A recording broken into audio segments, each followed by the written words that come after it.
2026 has barely gotten started, and the TV landscape is already stacked with reasons to clear your schedule. We are talking about spy thrillers that redefine the genre, medical dramas that leave you breathless, fantasy series that take Westeros in directions you never expected, superhero shows that ditch the formula, and post-apocalyptic adventures that keep raising the bar. Welcome to CineVantage. These are the 10 best TV shows to watch right now. But before we dive in, it would mean a lot if you took a moment to leave a like and subscribe to the channel. Thank you so much for your kind support. Number 10. Ponies. Season 1. Moscow, 1977. Bee is an overeducated, Russian-speaking daughter of Soviet immigrants, stuck working as a secretary at the American embassy. Twyla is her polar opposite, a small-town girl, fearless, abrasive, allergic to subtlety. They share exactly one thing: husbands who just died under very suspicious circumstances in the USSR. That's when a Moscow station chief drops a label on them neither expected: ponies, persons of no interest. And that, ironically, makes them the perfect spies. What follows is part buddy comedy, part Cold War thriller, and entirely unexpected. Emilia Clarke and Haley Lou Richardson's chemistry is the engine that drives every scene. Their characters are out of their depth, and the show knows it, leaning into that tension between incompetence and instinct to deliver something genuinely fresh. The writing is sharp, the period setting is immersive, and the humor lands without undercutting the danger. It currently holds a 96% critic score on Rotten Tomatoes, and that figure holds up. This is one of the most surprisingly entertaining shows of the year so far. A girl power spy caper that never forgets to be fun. Number 9. Drops of God. Season 2. Season 1 introduced us to Camille Léger, a young French woman whose estranged father, one of the world's greatest wine critics, dies and leaves behind an extraordinary collection. To claim her inheritance, she had to compete in a series of high-stakes blind tastings against Issei Tomine, her father's former Japanese protege. The show won the International Emmy for Best Drama, a perfect 100% on Rotten Tomatoes, and a dedicated global following. Season 2 picks up where that rivalry, now an uneasy alliance, left off. Camille and Issei are no longer enemies, but the challenge facing them is even more daunting. To uncover the origin of the world's greatest wine, a mystery so profound their father himself never solved it. The search will take them across continents, into forgotten histories, hidden rivalries, and secrets buried for generations. Fleur Geffrier and Tomohisa Yamashita return with the same restrained intensity that made Season 1 so compelling. The storytelling is lush and deliberately paced. This is a show that rewards patience. Where it excels is in making wine feel genuinely high stakes, weaving cultural identity and family legacy into every tasting note. Number 8. Landman. Season 2. Tommy Norris is not a man you want handling your crisis unless you have no other choice. As MTEX Oil's indispensable fixer in the boomtowns of West Texas, Tommy operates in the space between legal and not, between loyalty and self-preservation. Taylor Sheridan's oil-soaked drama is back for a second run on Paramount+, and this time the stakes are higher on every front. Season 2 digs deeper into the corruption and power dynamics that made the first season so addictive, adding Sam Elliott to the cast as Tommy's father, and that pairing alone is worth the price of admission. Billy Bob Thornton continues to carry the show with his hangdog charisma, and the dialogue remains razor-sharp. Otso. The season had a divisive reception with general audiences, who gave it just 48% on Rotten Tomatoes. Critics were kinder at 83%. Some felt Season 2 leaned too hard into familiar Sheridan territory without enough evolution. Still, it shattered Paramount Plus viewership records, over 9 million views in its first 2 days and 15.8 million for the finale. If the Yellowstone universe interests you, Landman is its darker, more corporate cousin, and Season 2 makes that comparison even clearer. Number 7. Percy Jackson and the Olympians. Season 2. Percy Jackson is 12 years old, half human, half Greek god, and perpetually having a terrible time. Disney Plus's adaptation of Rick Riordan's beloved book series has been a genuine success, faithful to the source material, emotionally grounded, and smart enough not to talk down to its audience. Season 2 adapts The Sea of Monsters, the second book in the series. Camp Half-Blood is under siege. Thalia's tree, which protects the camp, has been poisoned. Percy, Annabeth, and Grover must venture into the Sea of Monsters to retrieve the Golden Fleece and save their home. Along the way, the show introduces new characters, expands the mythology, and raises the emotional stakes considerably. Walker Scobell remains a great Percy, grounded, funny, and genuinely likable without being saccharine. The visual effects are sharper this season, and the story moves with real momentum. Season 3 is already confirmed and expected later in 2026, which means the show's future is secure. For fans of modern fantasy adaptations that actually respect their source material, this one belongs on your list. Number 6. The Night Manager, Season 2. Jonathan Pine thought he was done with all of it. Nearly a decade after going deep undercover to bring down arms dealer Richard Roper, he has rebuilt himself under a false name, running a quiet MI6 surveillance post in London. Then, a face from the past resurfaces, and just like that, Pine is back in the field. Season 2 sends him to Colombia, where a new threat has emerged: Teddy Dos Santos, a sophisticated arms broker played by Diego Calva. At his side is Roxana Bolaños, played by Camila Morone, a reluctant ally who becomes his link to the operation, and inevitably, something more complicated. Tom Hiddleston remains effortlessly watchable as Pine, a man whose calm exterior barely conceals the moral weight he carries. Hugh Laurie returns not as Roper on screen, but as executive producer. His absence from the story is a choice that keeps the focus sharp. Olivia Colman is back as Angela Burr, and the dynamic between the three still crackles. The production scale is genuinely cinematic. A 91% score on Rotten Tomatoes confirms it. This is not a nostalgia exercise. It is a full-blown spy event that earns every bit of its 10-year wait.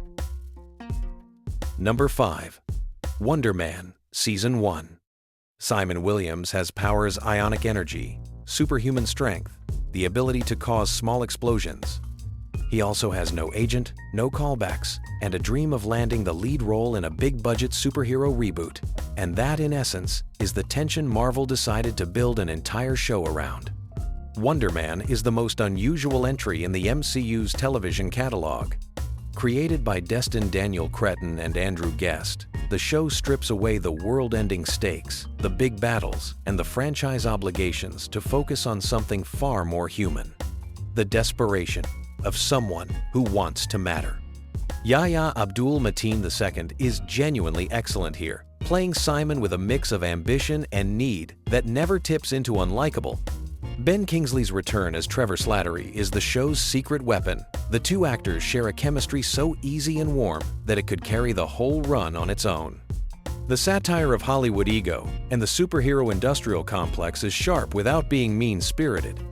It holds a 91% critic score, was renewed for a second season just 2 months after premiere, and represents exactly the kind of creative left turn the MCU needed. Refreshingly different and genuinely worth your time. Number 4. Shrinking, Season. Jimmy Laird is a therapist who broke every rule in the book, telling his clients exactly what he thought, bulldozing past professional boundaries, and inserting himself into their lives in ways that were equal parts disastrous and transformative. Seasons 1 and 2 documented the chaos. Season 3 is about living with the aftermath. The theme this year is moving forward. Alice is heading off to college. Paul's Parkinson's is progressing. Jimmy, who spent 2 seasons as everyone else's emotional project, has to reckon with the fact that he is now the one lagging behind in his own life. The show handles all of this with its signature mixed genuine emotional weight wrapped in quick, warm humor. Jason Segel and Harrison Ford remain the emotional core, and their dynamic has only deepened. New additions this season include Michael J. Fox, in a role connected to Ford's Parkinson's storyline, a casting choice that lands with quiet power.